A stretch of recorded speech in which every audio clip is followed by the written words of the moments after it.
Anthony. Kita banyak dengar lah sekarang apa PRU nak dekat, UMNO pun sekarang memang tengah push untuk PRU dan sebagainya. Dan kita pula mengatakan bahawa kita tak mahu PRU sekarang, kita nak hormati MOU dan sebagainya. Ya. Persoalannya sekarang saya dah tanya sebenarnya minggu lepas, tapi saya nak sekali lagi tanya sekarang ni.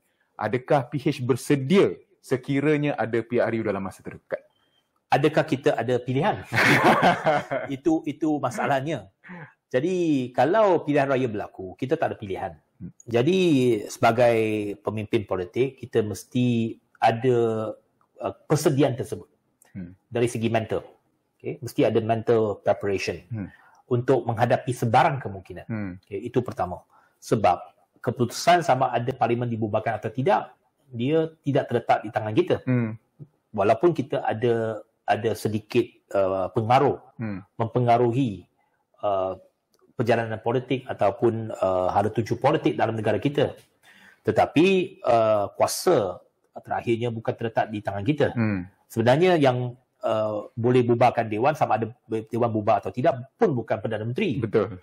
Dalam perlembagaan yang di mana Shahrizan adalah pakar dalam perlembagaan kita, tahu bahawa kuasa mutlak untuk membubarkan parlimen sebelum tamat tempoh terletak di tangan Yang di-Pertuan Agong. Betul. Bukan Perdana Menteri. Betul. Jadi ini juga tips kepada orang-orang UMNO juga. Jangan ingat UMNO sendiri, walaupun dia ada Perdana Menteri, boleh tentukan bila nak bubar parlimen. Betul. Jadi jangan cakap terlalu besar bahawa boleh bubar parlimen bila-bila. Yeah. Sebab kuasa penentunya bukan Perdana Menteri. Kuasa penentunya ialah Yang di-Pertuan Agong. Sebab tempoh parlimen kita masih ada lebih setahun lagi. Kita ada masa sampai tahun depan, 2023. Jadi soal bila bubar itu, dia beyond our control. Okay, dia bukan dalam kawalan kita.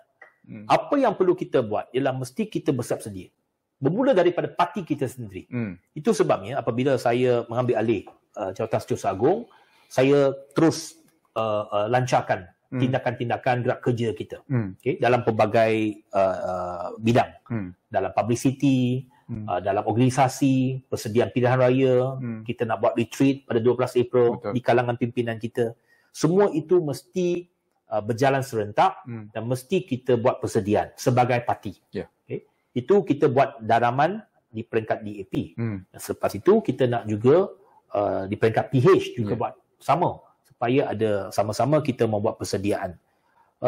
Kita hanya boleh merancang untuk buat yang terbaik, tapi yang tentukan segala-galanya seperti yang dikatakan oleh penganut agama Islam, ditentukan oleh Tuhan. Okay?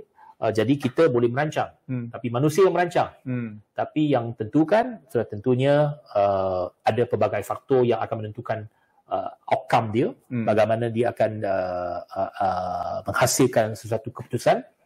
Tapi apapun, kita tak boleh berputus asa sebelum kita pergi ke medan perjuangan. Okay? We must put up a good fight. Yes. Okay? That is the very minimal expected of us.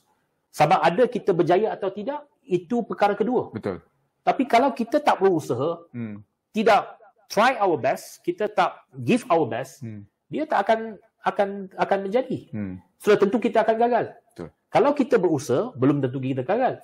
Kalau kita tak berusaha, tentu kita gagal. Betul. Jadi itu message yang saya nak instill kepada ahli-ahli DAP. Bahawa kita mesti tidak berputus asa, kita mesti bawa satu semangat perjuangan yang tinggi, bahawa kita di landasan yang betul, kita nak lawan, kita nak berjuang, kita nak pastikan masa depan kita yang lebih cerah dan yang lebih baik untuk negara.